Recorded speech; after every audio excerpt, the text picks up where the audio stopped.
You're listening to the Agentic Executive, where we turn noise into leverage in 10 minutes or less. Today's briefing: how to stop being the bottleneck by fixing one thing you probably never learned to do well: delegation. And specifically, why the real problem usually isn't your team or your tools or even your AI stack. It's the way the request leaves your mouth or your keyboard. If your calendar is full of work you know you shouldn't be doing, despite having capable people and powerful AI, this episode is for you. We're going to give you a simple protocol to turn fuzzy requests into crisp, reusable delegation packets that humans and AI can execute almost interchangeably. Let's start with the hidden cost. Fuzzy delegation feels fast in the moment. Can you take a look at this? Can you put something together? Hey, AI, draft a plan for this. But that speed is fake. You pay for it later in confusion, misalignment, and 3 follow-up meetings you didn't budget for. Exactly. You see it in 2 places. First, your inbox. Long threads where people are still trying to guess what good looks like. Second, your AI tools. Lots of generic outputs that sort of help but don't really move the needle. The common pattern is unclear intent at the moment of handoff. And that's the opportunity. If you can make every handoff, whether to a person or to an AI, crisp, you stop paying that tax. You get fewer clarification pings, fewer circling back messages, and more things that just land correctly on the first or second try. So here's the protocol. I call it the Executive Delegation Protocol. 4 components, short enough to fit in a tight paragraph: outcome, inputs, constraints, checkpoints. You can use it in email, task tools, or AI prompts. You can even speak it out loud to someone in under a minute. Think of it as a tiny container for your judgment. You're not offloading thinking, you're encoding what actually matters so that execution can be almost plug and play for whoever picks it up, human or machine. Let's walk through each piece. First, outcome. This is where most delegation fails. Make a deck. Research this. Draft an email. Those aren't outcomes. Those are vague activities. A good outcome answers what will exist when this is done, who it's for, and how we'll know it's successful. And you can usually do that in 3 to 4 sentences. For example, instead of saying, "Put together a summary on our Q4 AI initiatives," you might say, "Create a 1-page executive summary of our Q4 AI initiatives for the leadership team. It should highlight top 3 wins, 2 clear risks, and 1 decision we need to make in January. Success is that the team can read this in under 3 minutes and know exactly where to focus the next meeting." Notice what happened there.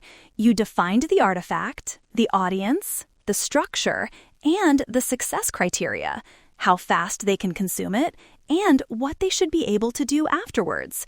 The system reveals the truth. Fuzzy in, fuzzy out. Sharp in, sharp out. Second component, inputs. Once you define done, you remove guessing by listing the minimum sources and context needed to get there. Minimum is the key word. This is not a data dump. Take that same example. Inputs might look like, use the Q4 initiative tracker in Notion, the last board deck's AI section, and the incident report from the November outage. Ignore anything before Q2. Too stale. If something's missing, flag it rather than hunting for news sources. What you're doing here is pre-selecting the sandbox. You're saying play inside these walls. For an AI, that's specifying which documents or data to use. For a human, it's a short list of links or files.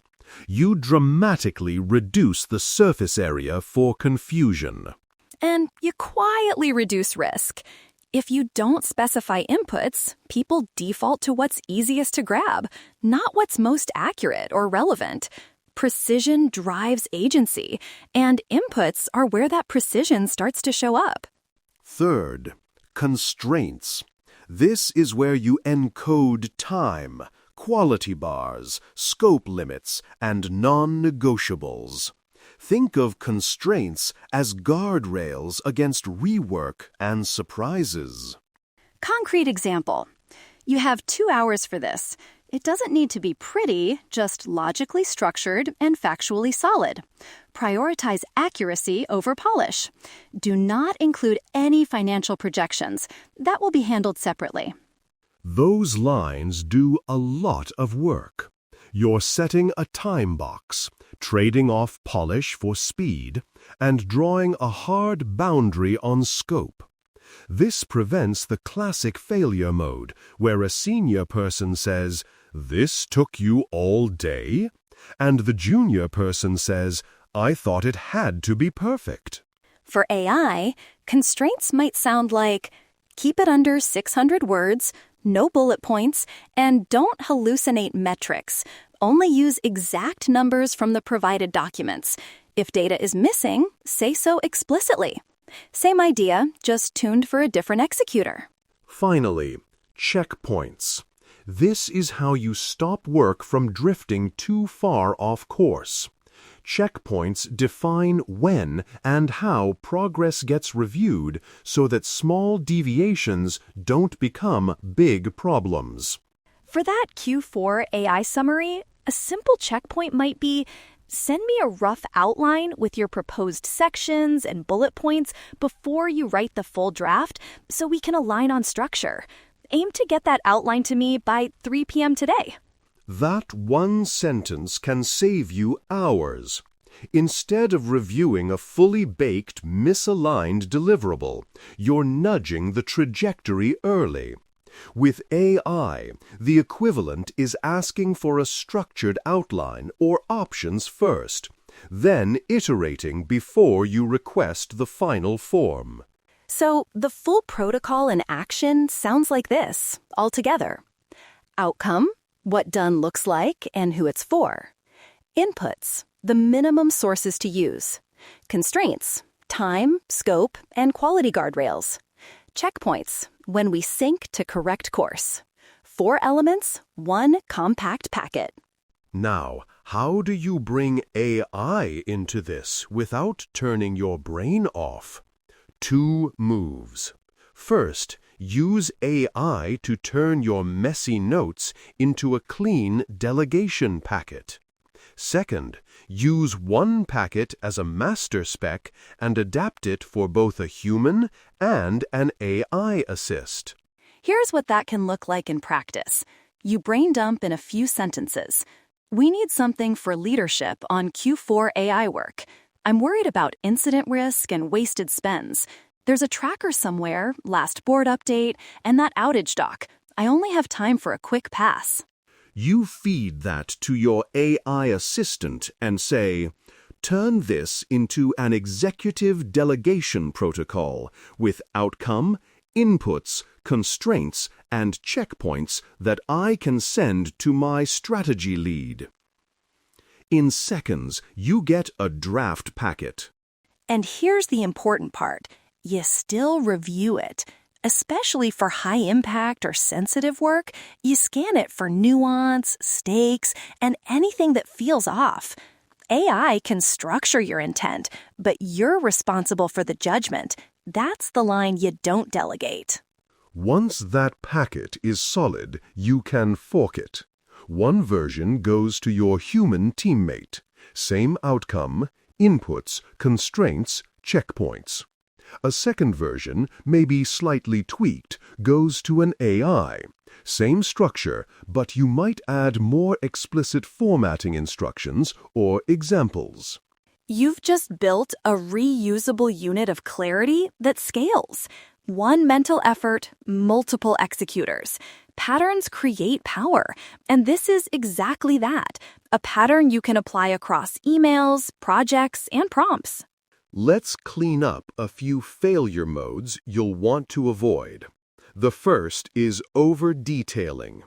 If your packet turns into a novel, you're probably trying to micromanage execution instead of defining the outcome and the guardrails. A quick test. If you feel exhausted writing the brief, you might be slipping into, let me do their job for them, but in text form. Pull back. Ask, what's the minimum they need to hit the target, and what decisions am I comfortable leaving to them? Second failure mode, vague outcomes. Make this better. Clean this up. Do some research. These phrases feel efficient, but are actually ambiguous. If you hear yourself saying them, stop and define what better or done means in concrete terms. The third is abdication instead of stewardship. That's when you toss a task over the wall and disappear, then come back later frustrated that it's off. Checkpoints exist to prevent that. You're still the steward of the outcome, you're just not the one pushing every button. And looping back to AI, another failure mode is over-relying on AI-drafted packets and assuming they understood your context fully. They won't by default. Especially on high-stakes work, use AI for structure, then add the nuances only you can see. Political context, risk tolerance, timing realities. The good news is that one solid packet often replaces 5 or 6 back-and-forth messages. Yes, there's a little extra thinking up front, but the net time and cognitive load usually go down, not up. Let's land this with one concrete action.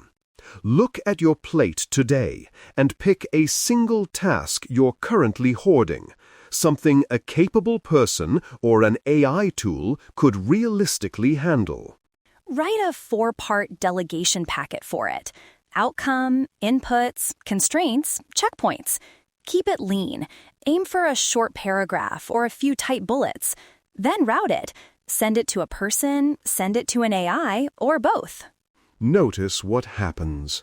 Do you get fewer clarification pings? Does work move forward without you touching every step? If so, you've just started turning clarity into a repeatable asset instead of a heroic effort. If this was useful and you want more 10-minute briefings that increase your leverage with people and AI, follow the show, hit subscribe, and keep this protocol handy. The system reveals the truth over time, not in a single day. You're listening to the Agentic Executive. Make your next move count and stay agentic.